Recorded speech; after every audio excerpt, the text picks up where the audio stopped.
মণ্ডল, যার audio viral হয়েছে আইসিকে ধমক এবং অকথ্য ভাষায় গালিগালাজ। এবার ক্ষমা চাইলেন অনুব্রত মণ্ডল। দলের নির্দেশে ক্ষমা চেয়ে চিঠি অনুব্রত মণ্ডলের। চিঠিতে কি উল্লেখ করেছেন অনুব্রত মণ্ডল, শুনুন প্রথমে। পশ্চিমবঙ্গের পুলিশ মন্ত্রী মাননীয় মুখ্যমন্ত্রী মমতা বন্দ্যোপাধ্যায় পুলিশের সাধারণ কর্মী থেকে একজন বড় অফিসার সবাই দিদির কাছের মানুষ, তাদেরকে অপমান করার কথা ভাবতে পারি না। সাম্প্রতিক ঘটনায় আমি দুঃখিত। দিদির পুলিশের কাছে একবার কেন 100 বার ক্ষমা চাইতে পারি। আসলে আমি নানা রকম ওষুধ খাই, দিদির পুলিশের বিরুদ্ধে কেউ কোনো অভিযোগ করলে মাথা গরম হয়ে যায়। সত্যি আমি দুঃখিত, কিন্তু আপনাদের ভাবতে হবে 3টে মহকুমা বোলপুর, সিউড়ি, রামপুরহাটে বিশাল মানুষের মহামিছিল দেখে কারা ভয় পেল? বিজেপি কি করে আমার আর আমাদের বোলপুরের আইসির সাথে গালমন্দের ফুটেজ পেল? কে দিল? কোনো চক্রান্ত নয় তো? তবুও আমি বলছি, কোনো পুলিশ বন্ধু আমাকে ভুল বুঝলে আমি দুঃখিত ও ক্ষমা প্রার্থী। আবির ঘোষাল রয়েছে আমার সঙ্গে, আবিরের সঙ্গে কথা বলবো। দলের নির্দেশে ক্ষমা চেয়ে চিঠি কেশর, এবং চিঠিতে কি উল্লেখ করেছেন সেটা আপনারা দেখলেন। আবির রয়েছে আমার সঙ্গে। আবির, চিঠিতে দুটো দিক রয়েছে, একদিকে পুলিশের কাছে ক্ষমা চাওয়ার দিক, অন্যদিকে এই যে মহামিছিল, সেই মিছিল দেখে কারা হিংসা করছে, ঠিক কাদের বোঝাতে চাইলেন অনুব্রত মণ্ডল? তার সঙ্গে তিনি আরেকটা জিনিস উল্লেখ করেছেন, সেটা হচ্ছে যে তার সঙ্গে বোলপুরের আইসির যে কথোপকথন, সেই কথোপকথনের রেকর্ড, এই যে অকথ্য ভাষায় তিনি নিজেই চিঠিতে উল্লেখ করেছেন গালমন্দর ফুটেজ পেল, কে দিল, কোনো চক্রান্ত নেই তো? ফলে দুটো বিষয় তিনি চক্রান্তের, একটি বিষয় চক্রান্তের প্রসঙ্গ, অন্য বিষয় হচ্ছে যে তিনি মিছিল করার ফলে কারা সমস্যার মধ্যে পড়তে পারেন বা কারা তার বিরোধিতা করার কথা ভাবছেন, সেই প্রসঙ্গকে উস্কে দিয়েছেন হচ্ছে অনুব্রত মণ্ডল। এটা ঠিক যে বীরভূমের, আমরা সকাল থেকেই বারবার ধরে বলছি যে অভ্যন্তরীণ রাজনীতিতে অনুব্রত বনাম কাজলের যে লড়াই দীর্ঘ সময় ধরে হয়ে এসছে, এবং বিশেষ করে হচ্ছে নানুর, বোলপুর থানা লাগোয়া নানুরের যে অংশ, সেই জায়গার পঞ্চায়েতের যে জায়গা, তা নিয়েও বারবার দুই গোষ্ঠীর অনুগামীদের মধ্যে বারবার ধরে মতান্তর প্রকাশ পেয়েছে। কিন্তু এক্ষেত্রে দাঁড়িয়ে যে ধরনের আচরণ অনুব্রত মণ্ডলের তরফ থেকে হয়েছে বলে তার দলের নেতাদেরই একাংশ তারা বলছেন, এক্ষেত্রে দাঁড়িয়ে তার এই যে অডিও ক্লিপ, সেটা ভাইরাল হয়ে যাওয়ার পর সামনে চলে এসছে যে তিনি একজন নেতা হয়ে কি করে এই ধরনের শব্দবন্ধ ব্যবহার করতে পারেন।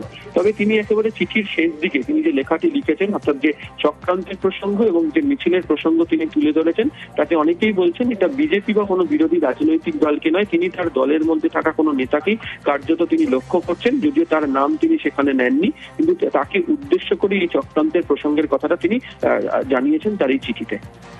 বেশ আবির, একদিকে অনুব্রত মণ্ডল তিনি দলের নির্দেশে নিঃস্বার্থ ক্ষমা চাইছেন, কারণ দলের নির্দেশ ছিল 4 ঘন্টার মধ্যে ক্ষমা চাইতে হবে, এবং অনুব্রত মণ্ডল 14 লাইনের চিঠি নিয়ে ক্ষমা চেয়েছেন।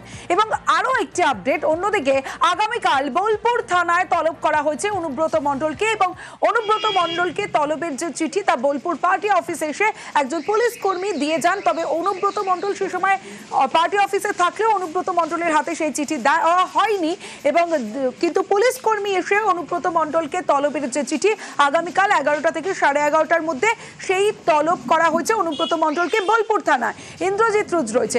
ইন্দ্রজিৎ, বোলপুর থানায় তলব করা হয়েছে, অন্যদিকে আগামীকাল কি তিনি যাবেন এই বিষয়কে এখনো পর্যন্ত কোনো কনফার্মেশন? কারণ একদিকে অনুব্রত মণ্ডল ক্ষমা চেয়েছেন, অন্যদিকে আবার অনুব্রত মণ্ডলকে তলবেরও নোটিশ এসেছে।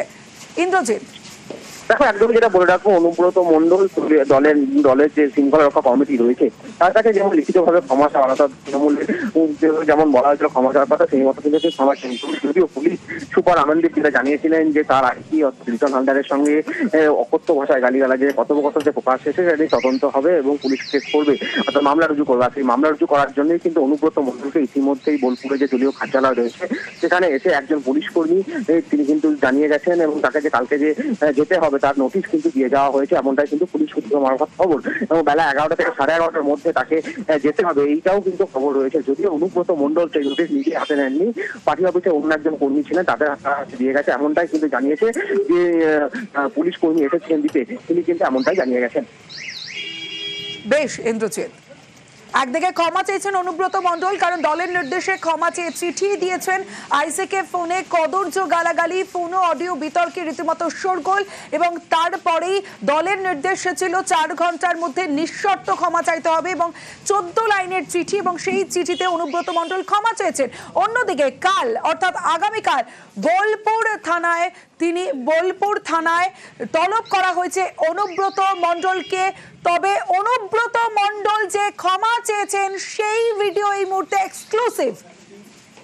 যেসব কর্তারা আছেন, বড় কর্তারা সবাই আছেন, সবাই দিদিকে ভালোবাসেন এবং পুলিশকে আমি প্রচন্ড সাহায্য করি। পুলিশকে আমি ভালোবাসি প্রথম থেকে। পুলিশ বিপদে পড়লে পুলিশের পাশে আমি দাঁড়াই।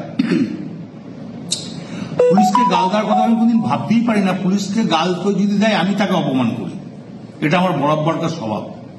এবং পুলিশের যখনই যে কোনো এসপি হোক,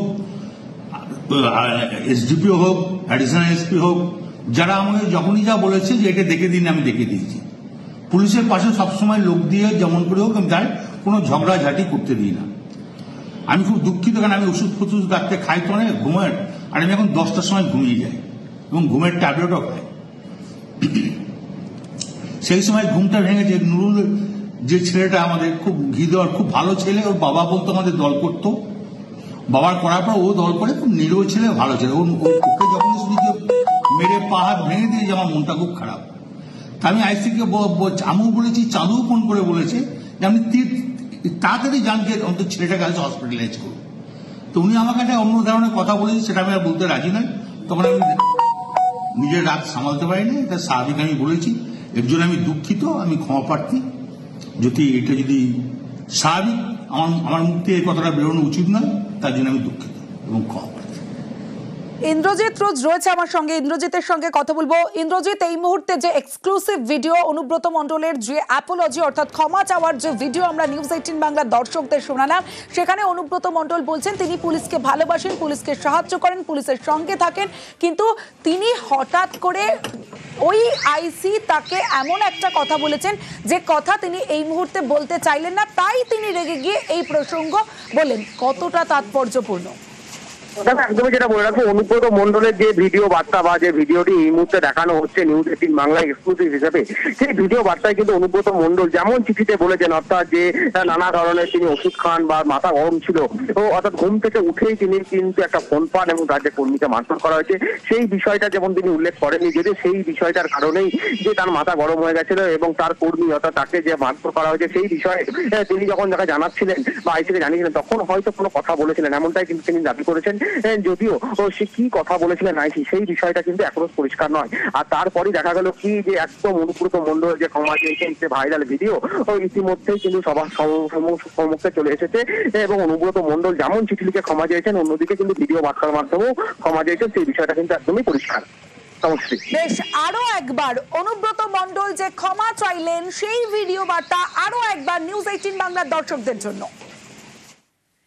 যেসব কর্তারা আছেন, বড় কর্তারা সবাই আছেন, সবাই দিদিকে ভালোবাসেন এবং পুলিশকে আমি প্রচন্ড সাহায্য করি। পুলিশকে আমি ভালোবাসি প্রথম থেকে।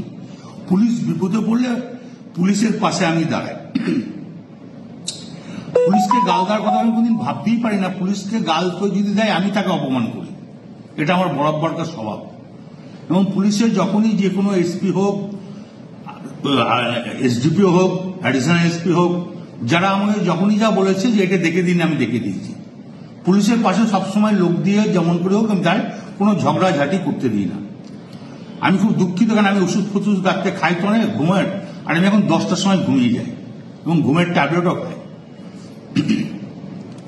সেই সময় ঘুমটা ভেঙেছে। নুরুল যে ছেলেটা আমাদের খুব ঘি দেওয়ার খুব ভালো ছেলে, ওর বাবা বলতো আমাদের দল করতো, বাবার করার পর ও দল করে, খুব নিরীহ ছেলে, ভালো ছেলে। ওকে যখন শুনি যে মেরে পা হাত ভেঙে দিয়েছে, আমার মনটা খুব খারাপ। তা আমি আইসিকে আমিও বলেছি, চাঁদও ফোন করে বলেছে যে আমি তাড়াতাড়ি জানকে অন্তত ছেলেটাকে আজ হসপিটালাইজ করবো। তো উনি আমাকে একটা অন্য ধরনের কথা বলেছে, সেটা আমি আর বলতে রাজি নয়। তখন আমি নিজের রাগ সামালতে পারিনি, এটা স্বাভাবিক আমি বলেছি। এর জন্য আমি দুঃখিত, আমি ক্ষমা প্রার্থী। এটা যদি স্বাভাবিক আমার মুখ থেকে এই কথাটা বেরোনো উচিত নয়, তার জন্য আমি দুঃখিত এবং ক্ষমা প্রার্থী। অনুব্রত মণ্ডল দুঃখ দুঃখিত, ক্ষমা প্রার্থী, এমনটাই ভিডিও বার্তায় তিনি জানালেন যে এই ধরনের কথা বলা তার উচিত হয়নি। তিনি দুঃখিত, তিনি ক্ষমা প্রার্থী, এমনটাই ক্ষমা চাইলেন অনুব্রত মণ্ডল। একদিকে ভিডিও বার্তায় ক্ষমা চাইলেন অনুব্রত মণ্ডল, অন্যদিকে দলের নির্দেশে ক্ষমা চেয়ে চিঠিও দিয়েছেন অনুব্রত মণ্ডল, যেখানে চিঠিতে 14 লাইনের চিঠিতে তিনি পুলিশ বন্ধুর কাছে ক্ষমা চেয়েছেন এবং একাধিক বিষয়ও সেই চিঠিতে তুলে ধরেছেন। অন্যদিকে ভিডিও বার্তায় ক্ষমা চেয়েছেন অনুব্রত মণ্ডল এবং তার সঙ্গে আরো একবার জানিয়ে রাখি, আগামীকাল বোলপুর থানায় তলব করা হয়েছে অনুব্রত মণ্ডলকে।